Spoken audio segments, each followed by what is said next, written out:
محبت پارٹ 12 آواز لبابہ حیدر پیشکش یاسمین فاروق۔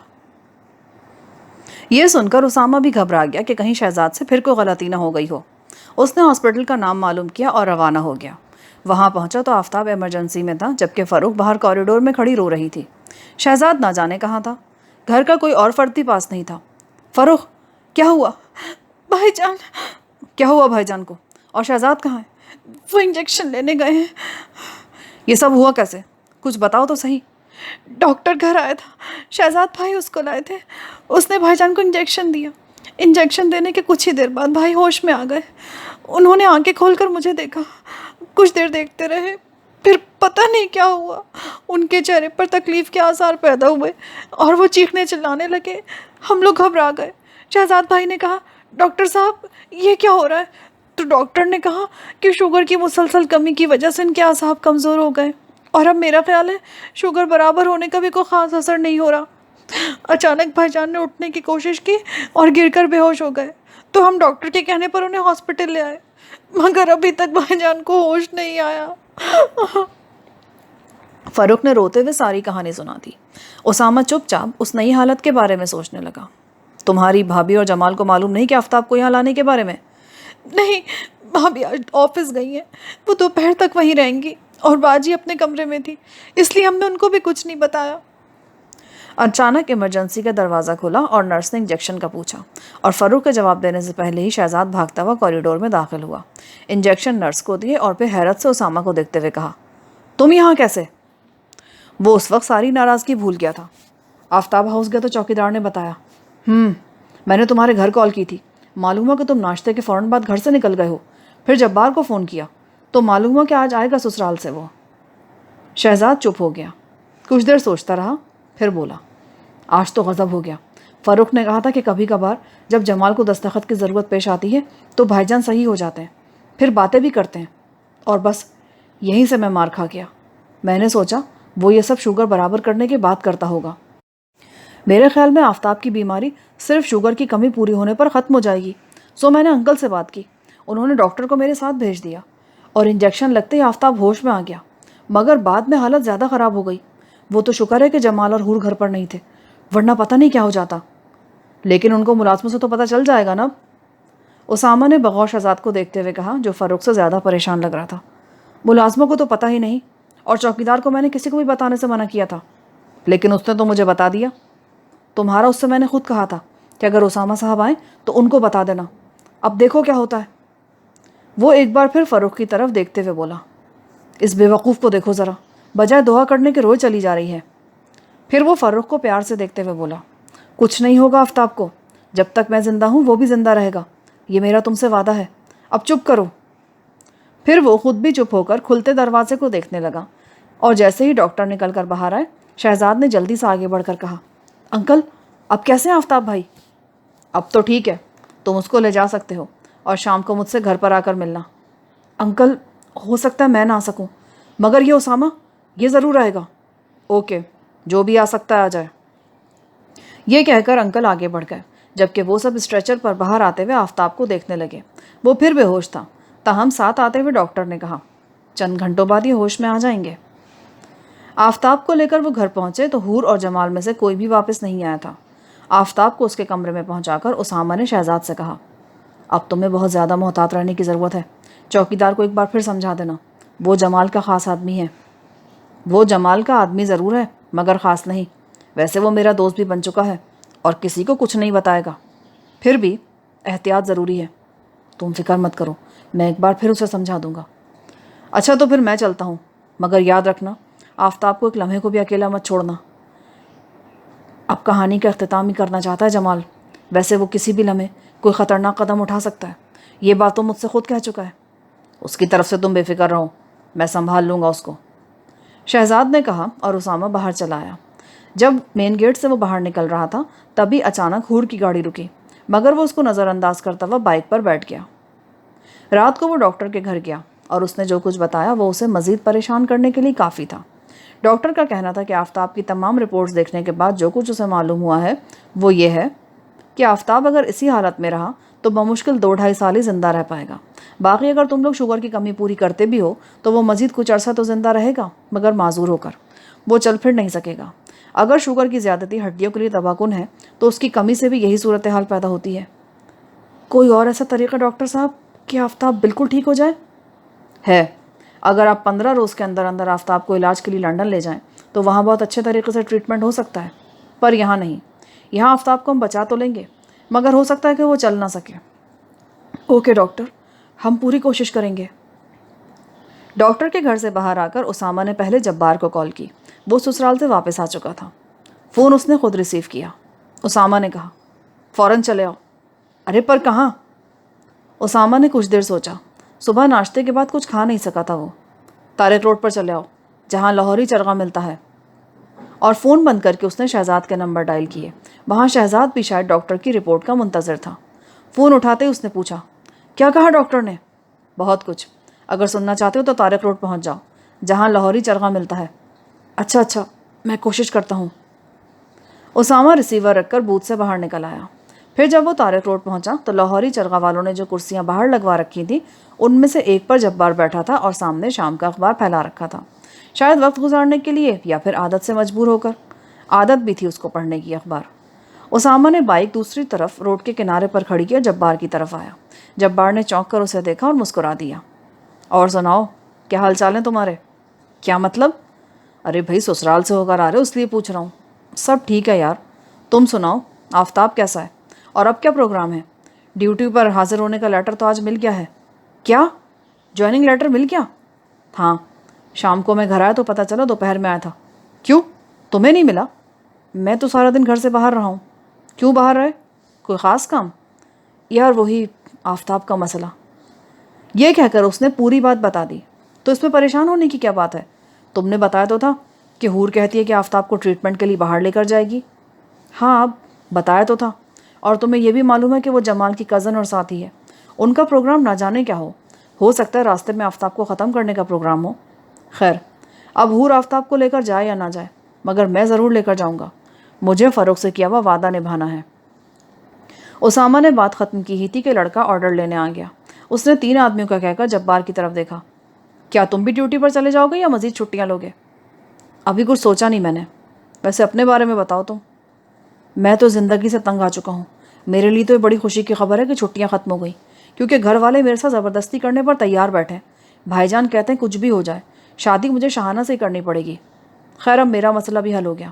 جاتے ہی انگوٹھی اتار کر رکھ جاؤں گا اور لکھ جاؤں گا کہ اب میں کبھی واپس نہیں آؤں گا۔ کہاں سے واپس نہیں آؤ گے؟ شہزاد اچانک ہی قریب آتے ہوئے بولا، کہیں سے نہیں۔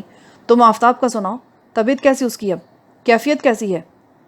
سب ٹھیک ہے، ویسی ہی ہے کیفیت جیسے پہلے تھی۔ میرا مطلب جیسے پہلے تھا وہ۔ جب میں آ رہا تھا تو حور بھی آفس سے واپس آ گئی تھی۔ ہاں، وہ بس آفتاب کو ایک ہی نظر دیکھتی ہے اور پھر اپنے روم میں چلی جاتی ہے۔ تم یہ بتاؤ ڈاکٹر نے کیا کہا؟ اسامہ نے اس کو بھی سب کچھ بتا دیا جو بھی کچھ دیر پہلے جبار کو بتایا تھا، اور ساتھ یہ بھی خبر دی کہ ڈیوٹی پر حاضر ہونے کا لیٹر آ گیا ہے۔ یہ تو بہت اچھا ہوا۔ اب وقت آ گیا کہ ہم کھل کر آفتاب کے لیے کچھ کر سکیں۔ تم کسی بھی طرح جمال کو اس بات پر آمادہ کرو کہ وہ آفتاب کو باہر لے جائے اور یہ سفر بحری جہاز پر کیا جائے۔ ارے میں بھی یہی سوچ رہا ہوں۔ میں جمال سے کہہ دوں گا کہ وہ حور کو بتا دے کہ ہم آفتاب کو لے کر باہر جا رہے ہیں علاج کے لیے۔ اور پھر سارا پروگرام طے کر لیا جو اسامہ کو جمال سے کرنا تھا۔ پھر وہ کھانا کھانے کے بعد وہاں سے اٹھ گئے۔ اسامہ گھر آئے تو اس کے کمرے میں وہ لیٹر رکھا تھا جو ڈیوٹی پر حاضر ہونے کا تھا۔ شاید بھابھی وغیرہ میں سے کوئی بڑی احتیاط سے سائڈ ٹیبل پر رکھ گیا تھا۔ اس نے مسکراتے ہوئے پڑھا۔ 15 دن بعد اسے شپ لے کر برطانیہ جانا تھا، اور پھر جمال سے ملنے کا پروگرام سوچتے ہوئے وہ سو گیا۔ اگلے روز ناشتے سے فارغ ہوتے ہی وہ سیدھا جمال کے دفتر پہنچا۔ جمال اسے دیکھ کر مسکرایا۔ خیریت، اس وقت آئے ہو؟ خیریت کہاں جمال صاحب، ٹھیک 15 دن بعد مجھے ڈیوٹی پر حاضر ہونا ہے۔ سمجھ میں نہیں آتا کیا کروں۔ اس نے اداس لہجے میں کہا، مطلب کھل کر کہو۔ آپ نے کہا تھا نا آفتاب کو ختم کرنے کا طریقہ میں ہی سوچوں، تو طریقہ میں نے سوچ لیا ہے۔ اب پتہ نہیں آپ کو پسند آتا ہے یا… پروگرام کیا ہے تمہارا؟ کچھ بتاؤ تو صحیح۔ پروگرام ایسا ہے کہ آفتاب کی موت کا شک کوئی آپ پہ بھی نہیں کر سکے گا، بس آپ کو ذرا ہمت سے کام لینا پڑے گا۔ میری ہمت کو کیا تم نے ابھی دیکھا نہیں ہے؟ دیکھا تو ہے۔ میں چاہتا ہوں آپ حور کے کہنے کے مطابق آفتاب کو علاج کے لیے باہر لے جانے کی تیاری کریں. پھر یہ کہ آپ سفر یہ ہوائی جہاز کے بجائے شپ پر کریں گے اور موقع دیکھ کر اب آفتاب کو سمندر برد کر دیجیے گا. میرے خیال میں یہ بہت آسان طریقہ ہے. پر حور جانتی ہے کہ وہ چل پھر نہیں سکتا، اس لیے ظاہر ہے وہ سمجھ جائے گی کہ کسی نے خود آفتاب کو اٹھا کر. ارے حور کی فکر آپ چھوڑ دیں، آپ اپنی بات کریں. اگر آپ یہ کام کر سکتے ہیں تو میں بطور شپ کیپٹن یہ گواہی دے سکتا ہوں کہ آفتاب کو میں نے اپنی آنکھوں سے عرصے پر سے سمندر میں کودتے دیکھا ہے. اگر یہ بات ہے، گواہی دے سکتے ہو، تو پھر میں سب کچھ ضرور کروں گا. پر اگر کوئی ایسی ویسی بات ہو گئی نا تو تمہیں خود ہی سنبھالنا پڑے گا. آپ فکر نہ کریں، شپ پر ساری صورتحال میں سنبھال لوں گا. مگر کیا؟ مگر یہ کہ پھر حور سے میں جو بھی سلوک کروں آپ بیچ میں نہیں بولیں گے. ارے مجھے کیا ضرورت پڑی ہے بولنے کی؟ میرا راستہ تو فرخ کے لیے صاف ہو جائے گا. یہ بات تو ہے، لیکن گل کا کیا کریں گے آپ؟ شاید تمہیں معلوم نہیں، میں اس کو زہر دے رہا ہوں، تھوڑا تھوڑا، بس وہ بھی ختم ہونے والی ہے. تم نے اس کی رنگت نہیں دیکھی؟ کیسی پیلی ہو گئی. ہاں دیکھی تو ہے، پر مجھے معلوم نہیں تھا کہ زردی کی یہ وجہ ہو سکتی ہے. خیر، اب آپ کاغذات کی تیاری شروع کروا دیں، دیر نہیں ہونی چاہیے. کاغذات تو ایک دن میں تیار ہو جائیں گے. تم ٹکٹ حاصل کرنے کی کوشش کرو، ایک میرا اور 2 حور اور آفتاب کے لیے. کیا مطلب؟ باقی لوگ نہیں چاہیں گے کیا؟ باقی لوگوں کے جانے کی ضرورت ہی کیا ہے؟ چلیں، جیسے آپ کی مرضی. ویسے میرے خیال میں سبھی چلتے تاکہ حور آپ پہ شک نہ کر سکتی. باقی جیسے آپ کہیں. ٹھیک ہے بھائی، سبھی چلیں گے، جمال نے کہا. اور پھر اچھی طرح پروگرام سیٹ کرنے کے بعد اسامہ اجازت لے کر چلا آیا. شام کو اسامہ شہزاد و جبار کے ساتھ سمندر پر موجود تھا اور جمال کا پروگرام بتا رہا تھا. شہزاد نے سارا پروگرام سن کر کہا، اب ایک بات میری بھی سن لو. روانگی سے پہلے پولیس کا ایک دستہ طلب کر لینا، یہ کہہ کر کہ یہاں کسی کی جان کو خطرہ ہے، اور ساتھ خود تمہاری جان کو بھی. کیا مطلب؟ اسامہ نے حیران ہو کر پوچھا. مطلب صاف ہے، میں چاہتا ہوں جمال والا کھیل پاکستان ہی کے سمندری حدود میں ختم ہو جائے تاکہ آگے کا سفر سکون سے طے ہو سکے. بس یہ خیال رہے کہ جب جمال آفتاب کو اٹھا کر اوپر لے جائے تب حور کیا کرتی ہے یا کہاں ہوگی، یہ ضرور خیال رکھنا. کیونکہ مجھے لگتا ہے کہ وہ اور جمال ایک دوسرے کو ضرور جانتے ہیں، مگر شاید اب ایک دوسرے کے دشمن بن چکے ہیں. تمہارا خیال صحیح ہے، میں تو پہلے ہی کہتا تھا. اور اس دشمنی کی وجہ یہ ہے کہ جمال سارے مال پر اپنا قبضہ چاہتا ہے اور حور اپنا، جس کی وجہ سے دونوں ایک دوسرے سے متنفر ہو چکے ہیں. خیر، اب دونوں کا ہی کھیل ختم ہونے والا ہے. جبار نے کہا تو شہزاد بولا، اب مسئلہ یہ ہے کہ میں کیا کروں؟ مجھے تو جمال اچھی طرح جانتا ہے، بلکہ روز دیکھتا ہے. شپ پر مجھے دیکھ کر وہ کیا سوچے گا؟ یار، تم سروے ریکارڈ والے حصے سے ہی کم نکلنا نا. اور جمال زیادہ تر اپنے کیبن میں رہے گا کیونکہ اس کا بچہ اور گل بھی اسی کیبن میں ہوں گے. پھر بھی تم تھوڑی احتیاط کر لینا، صرف 1-2 دن کی بات ہے. بلکہ میری کوشش ہوگی کہ ہم جلد ہی جمال سے نجات پالیں تاکہ باقی سفر خوشگوار گزرے. یار اسامہ، دیکھا تو جمال نے مجھے بھی ہے، جاب بھی نہ کی اور شکل بھی دکھا دی. یہ اچھی رہی. جبار نے کہا، یار اس نے تمہیں صرف ایک نظر دیکھا ہے، تم تو صرف چشمہ لگا کر کام نکال سکتے ہو. اصل مسئلہ تو میرا ہے. تمہارا؟ تمہارے بارے میں تو جمال کو پتہ ہے کہ تم شپ کے کیپٹن ہو، پھر کیا مسئلہ رہ جاتا ہے؟ مسئلہ یہ ہے کہ میں فرخ کو بے خبر رکھنا چاہتا ہوں اپنی موجودگی سے. اسے صرف تمہارے یا جبار کے بارے میں معلوم ہوگا. اپنے بارے میں کہہ دوں گا کہ میں ساتھ نہیں جا رہا. جب جمال والا کھیل ختم ہو جائے گا تب میں فرخ کے سامنے آؤں گا. یعنی اصل میں اچانک سامنے آ کر اسے سرپرائز دینا چاہتا ہوں. یعنی وہ حماقت جو تم جیسے عاشق اکثر کرتے ہیں. اس کا فائدہ؟ نقصان بھی تو کوئی نہیں ہے، بس ابھی میں فرخ کے سامنے نہیں جانا چاہتا. ٹھیک ہے بھائی، تمہارا یہ کام بھی ہو جائے گا. اب کام شروع کر دو. وہ تو خیر میں کر دوں گا. جبار، تم نے بتایا نہیں، تم چلو گے نا؟ ہاں بھائی، اب تو جانا ہی پڑے گا تم لوگوں کی مدد کے لیے. بھابھی بھی ساتھ چلیں گی؟ شہزاد نے مسکرا کر پوچھا. جبار چپ رہا تو شہزاد نے ہنس کر کہا، ابے یار تیرا ہنی مون ہو جائے گا اور اسامہ کی لو میرج شاید باہر ہی کرنا پڑے. یہاں تو اس کے گھر والے اجازت دیں گے نہیں. اور خود اپنے بارے میں کیا کہتے ہو؟ اسامہ نے مسکرا کر پوچھا. اپنے بارے میں کچھ کہنے کی حالات اجازت نہیں دیتے. اس نے سنجیدگی سے کہا. کیا مطلب ہے تمہارا؟ مطلب یہ کہ جوان اور غیرت مند بھائی پہلے بہن کے فرض کو ادا کرتے ہیں، بعد میں اپنے بارے میں سوچتے ہیں. میں بھی پہلے فروخ کے فرض سے سبکدوش ہو جاؤں گا، پھر اپنے بارے میں کچھ سوچوں گا. کوئی لڑکی ہے نظر میں؟ اسامہ کو وہ نوٹ بک والی تحریر یاد آ گئی تھی. یار تم کیا باتیں لے کر بیٹھ گئے ہو؟ جبار، تم نے بتایا نہیں بھابھی ساتھ چل رہی ہیں یا نہیں؟ شہزاد نے اسامہ کی بات گول کرتے ہوئے کہا. نہیں. کیوں نہیں؟ بھائی امی بیمار ہیں اور فرینہ کے BA کے پیپر ہونے والے ہیں. امی اور گھر کو ہنا کے علاوہ کون سنبھالے گا؟ ویسے بھی وہ کسی اور دفعہ چلی جائے گی، ابھی جانا ضروری تو نہیں۔ یہ بات بھی ٹھیک ہے، شہزاد نے کہا اور سب اٹھ گئے۔ پھر دیکھتے ہی دیکھتے سارے انتظامات مکمل ہو گئے۔ سفر سے ایک روز پہلے اسامہ شہزاد کی مدد سے فروخ کو سمندر پر لے آیا اور تمام حالات بتانے کے بعد کہا، فروخ تم فکر نہ کرنا، اب یہ پریشانی چند روز کی ہے، پھر سب ٹھیک ہو جائے گا۔ لیکن آپ خود ساتھ کیوں نہیں چل رہے؟ اس نے شک بھری نظر اس کی انگوٹھی پر ڈال کر پوچھا۔ ارے بھائی میری کچھ مجبوری ہے، اور میرے ہونے یا نہ ہونے سے کیا فرق پڑتا ہے؟ شہزاد اور جبار تو ہوں گے تمہارے ساتھ۔ مگر آپ کی تو بات ہی الگ ہے، آپ بھی پلیز آپ بھی ساتھ چلیں نا۔ مجبوری ہے فروخ، میں نہیں جا سکتا، لیکن واپسی پر تمہیں ضرور ملوں گا، یہ میرا وعدہ ہے تم سے۔ پتہ نہیں میری واپسی ہوگی بھی یا بات ادھوری چھوڑ کر وہ رونے لگی۔ پھر اچانک اس نے اسامہ کا ہاتھ پکڑ لیا۔ اسامہ نے حیران ہو کر اسے دیکھا۔ آپ پلیز۔ ہاں کہو، کیا بات ہے؟ کچھ نہیں، مجھے واپس چھوڑائیں۔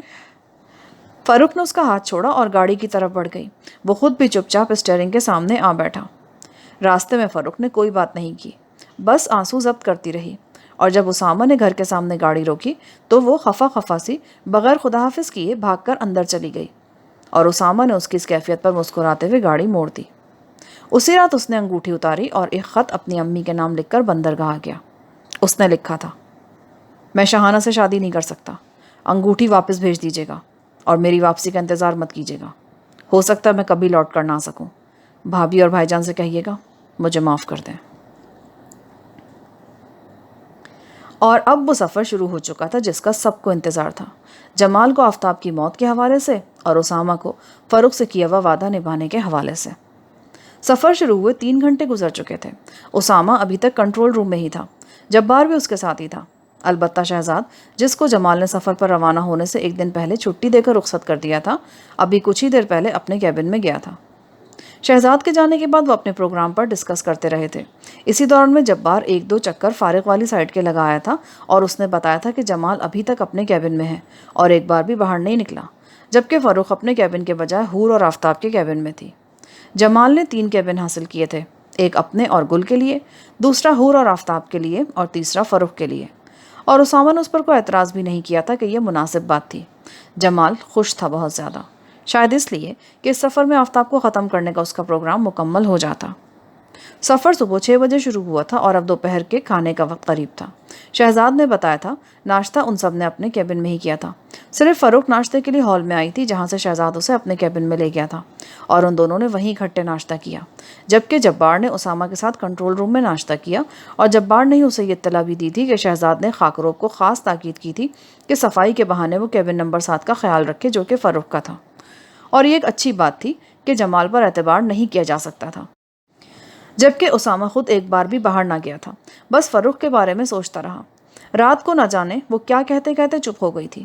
اس کے تصور میں اس کا بھیگا ہوا چہرہ آ رہا تھا، اور وہ سوچ رہا تھا کہ اگر وہ چاہتا تو رات بڑی آسانی سے فاروق کے سامنے اظہار محبت کر سکتا تھا، مگر فی الحال اس کو تنگ کرنے کے لیے وہ اپنی محبت چھپا گیا تھا، کیونکہ وہ چاہتا تھا جمال والا کھیل ختم ہونے کے بعد جب وہ اچانک فاروق کے سامنے آئے تو پھر وہ اسے حیرانی سے دیکھے، تب وہ اس کو بتائے گا، فاروق لو میں نے تو اپنا وعدہ پورا کر دیا، اب تم بتاؤ مجھے اس کا انعام کیا دو گی؟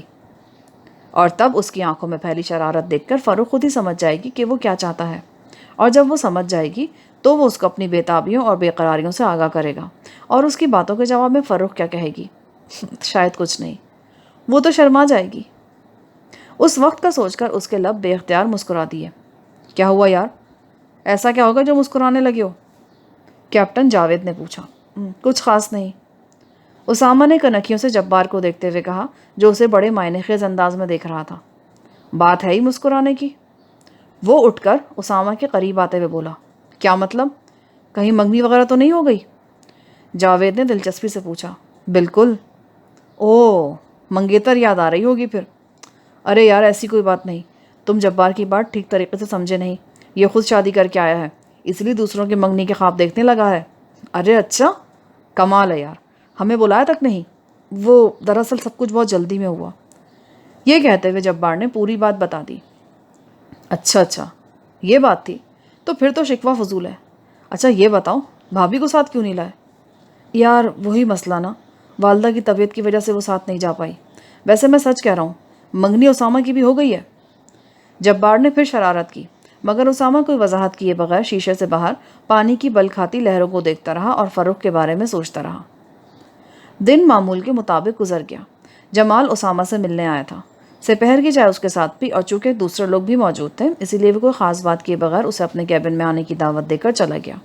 اس نے اس کے کیبن میں جانے سے یہ سوچ کر معذرت کر لی کہ اگر فروخ اچانک آ گئی تو سارا کام خراب ہو جائے گا. تب جمال نے آنکھوں میں خونی چمک بھر کے کہا تھا، صبح سے تب تک آئی نہیں اور نہ ہی اب وہ آئے گی. وہ بہت بدل گئی ہے، میں نے تمہیں بتایا تو تھا. خیر تھوڑا وقت رہ گیا اس کے اکڑنے میں، پھر دیکھتا ہوں کیسا کرتی ہے. تب سے اب تک اسامہ گہری سوچ میں گم تھا. اگرچہ سارا پروگرام انہوں نے بڑے غور و خوض کے بعد شروع کیا تھا، مگر جمال جیسے شیطان آدمی سے پھر بھی خوف ہی آ رہا تھا. اور اب رات ہو رہی تھی، پورے چاند کی رات تھی. چاروں طرف پھیلی ہوئی چاندنی کی وجہ سے ہر طرف شفاف اجالا پھیلا ہوا تھا. سمندر کا پانی جو دن کی روشنی میں پرسکون تھا اب بپھر رہا تھا پورے چاند کو دیکھ کر. خاص کر پورے چاند کی راتوں میں نہ جانے کیوں لہریں اتنی بےتاب ہو جاتی تھیں. اس وقت بھی پانی کی بڑی بڑی لہریں شپ سے زور آزمائی کر رہی تھیں. ایسے میں اکثر جہازوں کے لنگر ڈال دیے جاتے تھے. اسامہ کا خیال تھا کہ جہاز روک دیا جائے، جبکہ جاوید کا خیال تھا کہ چلتے رہنا چاہیے. اور وہ بہرحال سب سے سینئر تھا. وہ کیپٹن تھا اور اسامہ وائس کیپٹن. وہ دونوں اسی موضوع پر باتیں کر رہے تھے جبکہ شہزاد ہر طرف سے لاپرواہ جبار سے باتوں میں مصروف تھا. کبھی کبھی وہ میز پر پھیلے نقشے پر نظر ڈالتا، پھر ہیڈ فون سر پر چڑھا کر ایک دو باتیں سروے ریکارڈ شعبے کے خالد ضیاء سے کرتا جو اسے زیر سطح سمندر کی کیفیت سے آگاہ کرتا. اور بات کرنے کے بعد وہ سب اوکے کہہ کر ہیڈ فون اتار کر پھر جبار سے مصروف گفتگو ہو جاتا، جبکہ باہر سمندر میں طوفان زور پکڑ رہا تھا. چاندنی رات میں سمندر کا شور معمولی بات تھی، لیکن حقیقت تو یہ ہے کہ سمندری موسم اور طوفان کا کچھ پتہ نہیں چلتا کہ کب آ جائے. میرے خیال میں تو شپ کو روک ہی دینا چاہیے. ابھی یہ الفاظ جاوید کے منہ میں ہی تھے کہ اچانک خاکرو بھاگتا ہوا کنٹرول روم میں داخل ہوا اور گھبرائے ہوئے لہجے میں شہزاد سے بولا، سر کیبن نمبر 7 میں گڑبڑ ہے. کیا مطلب؟ شہزاد فوراً کھڑا ہو گیا، جبکہ اسامہ اور جبار بھی خاکروب کو دیکھنے لگے. سر مطلب کیبن نمبر 6 والے صاحب ابھی کچھ دیر پہلے 7 نمبر میں گئے تھے اور دروازہ بند کر لیا. اس سے پہلے وہ کافی دیر کوریڈور میں ٹہلتے رہے. ان کے اندر جاتی میں نے کان لگا کر سنا. لڑکی ان کو باہر جانے کا بول رہی تھی، مگر وہ نہ جانے کیسی بری بری باتیں کر رہے تھے اور دھمکیاں بھی دے رہے تھے لڑکی کو. اوہ اس کمینے کی یہ مجال. شہزاد باہر کی طرف بھاگا تو اسامہ نے لپک کر اسے پکڑ لیا. شہزاد پلیز کھیل مت بگاڑو. کیا مطلب؟ شہزاد نے سرد لہجے میں کہتے ہوئے اسامہ کی طرف دیکھا. دیکھو ابھی تمہارا وہاں جانا ٹھیک نہیں. آج رات فروخ کو کچھ نہیں کہے گا، کیونکہ آج تو اسے آفتاب کا قصہ ختم کرنا ہے. اور پھر بکواس مت کرو، اس کی بات کا مجھے یقینا بھروسہ نہیں ہے. وہ شیطان ہے، میں جمال پر ٹرسٹ نہیں کر سکتا. پھر بھی شہزاد اگر تم اس وقت چلے گئے تو جانتے ہو. اسامہ چھوڑو مجھے. اسامہ وقت ضائع مت کرو، کہیں ایسا نہ ہو بعد میں پچھتانے کا موقع نہ ملے، اس لیے میرے خیال میں سے جانے دو. جبار نے کہا، دیکھو میں خود چلا جاتا ہوں، پلیز جبار اس کو پکڑو اور میرے پیچھے سے آنے مت دینا. جاوید جو حیران سب کچھ سن رہا تھا پوچھنے لگا، یار یہ قصہ کیا ہے؟ مگر اسامہ اس کو جواب دینے کی بجائے دروازہ کھول کر باہر نکل آیا. کیبن کی دوسری چابی اس کے پاس تھی. اس نے لاک کھولا اور دروازہ کھول کر جیسے ہی اندر داخل ہوا اس کا خون کھول اٹھا. جمال نے ایک ہاتھ فروخ کے منہ پر رکھا تھا اور دوسرے ہاتھ سے بال پکڑ رکھے تھے. فروخ کا چہرہ مارے تکلیف کے سرخ ہو رہا تھا. جمال نے حیران ہو کر اسامہ کو دیکھا اور اسی حیرانی میں فروخ کو چھوڑ دیا. جمال کی گرفت سے نکلتے ہی وہ تیزی سے اسامہ کی طرف آئی اور بے ساختہ اس سے لپٹ کر رونے لگی. اسامہ کے بازو بھی بے ساختہ اس کے گرد حمائل ہونے کو اٹھے، مگر دوسرے ہی لمحے سامنے کھڑے جمال کو دیکھ کر گر گئے. اسامہ تم اور یہاں؟ جی مجبوری ہے. اس نے خود سے لپٹی فروخ پر ایک نظر ڈالی، مگر اس کو الگ کرنے کی ضرورت محسوس نہیں کی اور نہ ہی چپ کروانے کی. کیسی مجبوری؟ جمال غرایا اور فروخ کی طرف ہاتھ بڑھایا. جمال صاحب غصے میں آنے سے پہلے میری ایک بات سن لیجیے. اسامہ نے بھی اس کا ہاتھ پرے ہٹاتے ہوئے سخت لہجے میں کہا، کیسی بات؟ جو بات بھی سنانا چاہتے ہو صبح سنانا، اس وقت میں کچھ سننے کے موڈ میں نہیں ہوں. بات تو خیر آپ کو سننا ہی پڑے گی ورنہ کھیل بگڑ جائے گا. کیا آپ کو معلوم نہیں آج کی رات آپ نے کون سا کام کرنا ہے؟ اوہ اسامہ تم سمجھ نہیں سکتے کہ میں کس آگ میں جل رہا ہوں. یہ وہ لڑکی جس کی آنکھ اٹھا کر دیکھنے کی مجھے جرت نہیں ہوتی تھی، اور اب میری آنکھوں میں آنکھیں ڈال کر ایک کیسے بات کرتی ہے. اور میں جو زیادہ دیر تک برداشت نہیں کر سکتا. اب میں اس چڑیا کو اس کے بھائی کی زندگی میں بے آبرو کرنا چاہتا ہوں. میں اس کو بتانا چاہتا ہوں کہ میں جمال ہوں، وہ کسی کے ڈر یا دھمکی میں آنے والا نہیں ہے. تم چلے جاؤ. پلیز جمال صاحب، ابھی نہیں، ابھی تو دیکھو اسامہ، جب میں تمہارے اور حور کے راستے میں نہیں آتا اور نہ ہی آؤں گا تو پھر تم کیوں میرا وقت برباد کر رہے ہو؟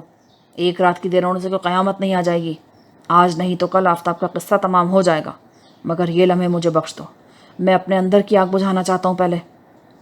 وہ فاروق کی طرف دیکھنے لگا. میں بھی آپ کے راستے میں نہیں آؤں گا، یہ میرا آپ سے وعدہ ہے، لیکن پہلے آپ کو آفتاب والا کام کرنا ہوگا. بعد میں پروگرام کے مطابق ہم اپنے اپنے حصے کی بات کریں گے، لیکن ابھی کیا؟ روتی ہوئی فاروق نے حیرت سے سر اٹھا کر اسامہ کو دیکھا اور خود الگ ہو کر کھڑی ہو گئی، جبکہ جمال کہہ رہا تھا، جاؤ اسامہ، میرا وقت برباد مت کرو، مجھے اس کو بتانے دو کہ میں اب جو چاہوں کر سکتا ہوں. اور سنو، آفتاب زندہ لاش کی طرح پڑا ہے، اس شپ پر تمہارا کنٹرول ہے پیارے. جاؤ تم بھی حور کے پاس اور عیش کرو. جمال صاحب سمجھنے کی کوشش کریں، یہ کام بعد میں بھی کیا جا سکتا ہے. پلیز، اس وقت میں سمندر میں طوفان کی وجہ سے بہت بزی ہوں، اور یہ آفتاب کو ختم کرنے کا بھی اچھا موقع ہے. کوئی آپ پر شک نہیں کر سکے گا، میں خود آپ کا ساتھ دوں گا. وہ نرم طریقے سے جمال کو سمجھانے میں مصروف تھا، یہ سوچے بغیر کہ اس کی باتوں کا فاروق پر کیا اثر ہو رہا ہوگا. آپ بھی دوسرے مردوں جیسے نکلے؟ سارے مرد ایک جیسے ہوتے ہیں کیا؟ کیا مطلب؟ جمال نے چونکتے ہوئے اسامہ کو دیکھا تو اس نے بظاہر ہنس کر کہا، شاید یہ میری آمد کو اپنے لیے کوئی مدد سمجھی تھی. بے وقوف. ہاں، سارے مرد ایک ہی جیسے ہوتے ہیں. ہاں، سارے مرد ایک سے ہوتے ہیں. جمال نے یہ کہتے ہوئے لپک کر فاروق کو اپنی طرف کھینچا تو اسامہ جلدی سے آگے بڑھا. ابھی نہیں جمال صاحب، ابھی اس کو چھوڑ دیں اور میری بات. اسامہ نے فاروق کو دیکھتے ہوئے بات ادھوری چھوڑ دی، جو حیرت سے آنکھیں پھاڑے اسے دیکھ رہی تھی. تم ہٹ جاؤ اسامہ، جمال نے سخت لہجے میں کہا اور پھر فاروق کی طرف بڑھا. بچاؤ! فاروق پوری قوت سے چلائی. جمال اس کی طرف جھکا تو اسامہ برداشت نہ کر سکا اور ایک زوردار مکہ جمال کے منہ پہ دے مارا، اور وہ فاروق کو بھول کر اسے دیکھنے لگا. شاید اس کو اسامہ سے اس بات کی توقع نہیں تھی، حالانکہ فاروق کا اسے دیکھتے اسے لپٹ جانا جمال کو شک میں ڈالنے کے لیے کافی تھا، مگر وہ شاید اب سمجھا تھا. پھر اس کی آنکھوں میں خون اتر آیا. اسامہ، تم! وہ غرایا اور فاروق خود کو چھڑاتی ہوئی باہر نکل گئی. جاتے جاتے اس نے جن نظروں سے اسامہ کو دیکھا تھا ان میں نہ جانے کیا کچھ تھا. وہ تڑپ اٹھا، مگر فوراً ہی اس کو بھول کر جمال کی طرف متوجہ ہو گیا. تم نے مجھ سے غداری کی اسامہ؟ سمجھا کرے جمال صاحب، ابھی ان باتوں کا وقت. کمینے کتے، مجھے دھوکہ دینے کی کوشش مت کر. فاروق کا مجھے چھوڑ کر تیرے سینے سے لگنا کیا مجھے بتانے کے لیے کافی نہیں کہ تم لوگوں نے ڈبل گیم کھیلا ہے؟ لیکن اس کا انجام شاید تمہیں نہیں معلوم. میں لوگوں کو معاف نہیں کرتا، یہ بات میں نے تمہیں پہلے بھی بتائی تھی. خواہ شک مت کرے جمال صاحب، وہ تو مجھے اپنا مددگار سمجھ کر مجھ سے لپٹی تھی، ورنہ. اچانک باہر شور ہوا تو دونوں جلدی سے باہر آئے. حور چیخ رہی تھی، ارے کوئی ہے جو اس کو بچائے! کس کو؟ شہزاد جو دوسری طرف سے بھاگتا ہوا آیا تھا پوچھنے لگا. جمال نے چونک کر شہزاد کو دیکھا اور پھر وہ اسامہ کی طرف مڑا ہی تھا کہ حور نے چیخ کر کہا، فاروق کو بچاؤ، اس نے سمندر میں چھلانگ لگا دی ہے. کیا؟ سب ایک ساتھ چیخے. اسامہ، میں اپنے کیبن سے فاروق کی چیخ سن کر باہر نکلی تو فاروق اپنے کیبن سے بھاگتی ہوئی باہر آئی. اس سے پہلے کہ میں کچھ سمجھتی وہ بھاگتی ہوئی اس طرف گئی. اس سے پہلے کہ میں اس کو پکڑتی اس نے سمندر میں چھلانگ لگا دی. حور پھوٹ پھوٹ کر رونے لگی. اسامہ کو یوں لگا جیسے کائنات گھوم گئی ہو. وہ سب عرشے پر آئے تو سمندری طوفان پورے زور پر تھا. شہزاد نے اسامہ کو دیکھا اور غرایا، یہ سب تمہاری وجہ سے ہوا ہے، صرف تمہاری وجہ سے. لائف بوٹ نکالو! اسامہ نے چیخ کر جبار سے کہا. ساری کارروائی فضول ہوگی اسامہ، اس طوفان میں وہ نہ جانے اب تک کہاں سے کہاں پہنچ گئی ہوگی. جاوید، جس کو جبار نے شاید سب کچھ بتا دیا تھا، اس کے کندھے پر ہاتھ رکھتے ہوئے بولا، لیکن ہمیں کوشش تو کرنی چاہیے. اسامہ نے تیزی سے کہا، اوکے، تمہیں مطمئن کرنے کے لیے یہ بھی کر دیتے ہیں، پر بہت مشکل ہے. جاوید نے یہ کہہ کر دوسری طرف کھڑے جبار سے آہستہ آہستہ کچھ بات کی. اسامہ سن نہ سکا کہ اس نے کیا کہا ہے. وہ تو سمندر کو گھور رہا تھا، اس کی خونی لہروں کو دیکھ رہا تھا. جاوید کے کہنے پر سرچ لائٹ سمندر میں ڈالی گئی اور لائف بوٹ میں کامران سمندری طوفان کی پرواہ کیے بغیر پانی میں اتر گیا. مگر بہت تلاش کے باوجود نتیجہ وہی رہا جو جاوید نے پہلے کہا تھا. فاروق کو نہ ملنا تھا نہ ملی. ایسے طوفان میں وہ مل ہی نہیں سکتی تھی. آخر کارروائی سے مایوس ہو کر اسامہ سب کچھ بھول کر نیچے آیا جہاں پولیس جمال کو پکڑ چکی تھی. وہ غصے میں کھولتا ہوا اس کی جانب بڑھا. کمینے، آخر تم نے اس کو مار کر ہی دم لیا نا؟ پولیس والے نے جلدی سے آگے بڑھ کر اسامہ کو پکڑا اور جمال نے کہا، میں نے یا تم نے؟ تو اس کی جان تم نے لی اسامہ. تم اس کی ضد پر ہاتھ ڈالنا چاہتے تھے اور میں مدد کو پہنچا تو وہ ذلیل انسان. تو کیا سمجھتا ہے اس طرح جھوٹ بول کر؟ جھوٹ میں نہیں تم بول رہے ہو. حقیقت میں تمہیں عیاش آدمی ہو. تمہاری وجہ سے پہلے امبر کی جان گئی اور اب جمال نہ جانے کیا کہتا کہ حور بول اٹھی. انسپیکٹر صاحب، یہ دونوں ہی مجرم ہیں. پکڑے جانے پر ایک دوسرے پر الزام رکھ رہے ہیں. آپ ان دونوں کو گرفتار کر لیجئے. حور نے ان دونوں کو گھورتے ہوئے کہا تو اسامہ چونک پڑا. پھر گل کی طرف دیکھا. وہ ایک طرف اپنے بیٹے کے ساتھ کھڑی حیرت سے سب کچھ دیکھ رہی تھی. پھر وہ آہستہ آہستہ چلتی ہوئی اسامہ کے قریب آئی. کیا ہوا اسامہ؟ بولو، کیا ہوا؟ فاروق کہاں ہے؟ وہ شاید ابھی ابھی اپنے کیبن سے باہر آئی تھی اور صورتحال سے بے خبر تھی. اسامہ نے شروع سے کہانی سنانے کا فیصلہ کرتے ہوئے کہا. آپ شاید یقین نہ کریں لیکن یہ سچ ہے کہ وہ پہلی بار مجھے کلفٹن سے پرے سمندر کے ویران گوشے میں خودکشی کرتی ہوئی ملی تھی. یہ کہتے ہوئے اسامہ نے ساری کہانی سنا دی. یہاں پر پارٹ 12 کا اختتام ہوتا ہے. آگے کہانی سننے کے لیے پارٹ 13 سماعت فرمائیں.